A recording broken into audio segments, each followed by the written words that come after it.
Bonjour, je m'appelle Elisabeth Meurice et je suis chef produit chimie chez Carlo Herba Reagents depuis 3 ans.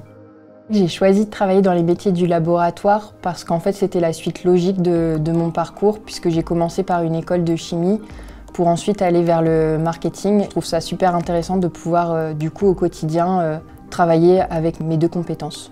Ce qui me plaît dans mon métier, c'est la diversité des tâches. Les journées ne se ressemblent pas, on ne s'ennuie pas et il faut faire preuve, je trouve, d'une bonne organisation pour justement bien prioriser les différentes tâches qu'on a au quotidien. Un autre aspect de mon métier qui me plaît, c'est le travail en équipe, que ce soit dans mon équipe, mais aussi du coup avec les autres services, avec les nombreuses interactions que je peux avoir avec eux au quotidien. Enfin, je trouve ça très stimulant.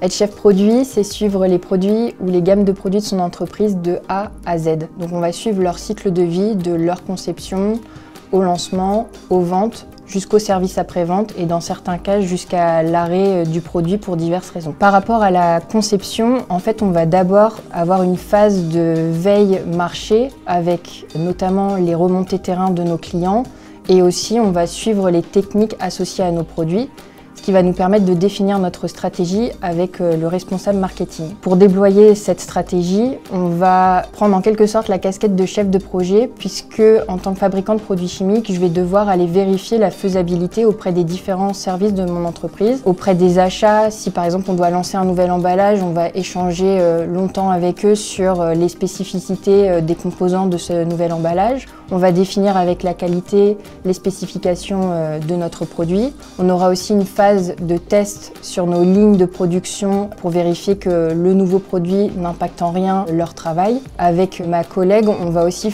parfois faire des tests sur cette nouvelle gamme de produits, ce qui va nous permettre d'avoir du contenu pour nos documentations techniques. Dernier point, bien sûr, on va échanger avec la finance par rapport au calcul des coûts de ce nouveau produit.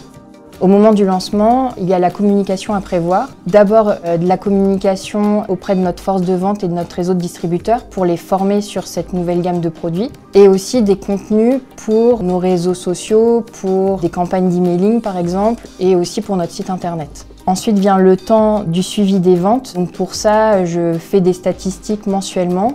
Et ça me permet en fait d'ajuster les actions si par exemple on n'est pas à l'objectif qu'on s'était fixé.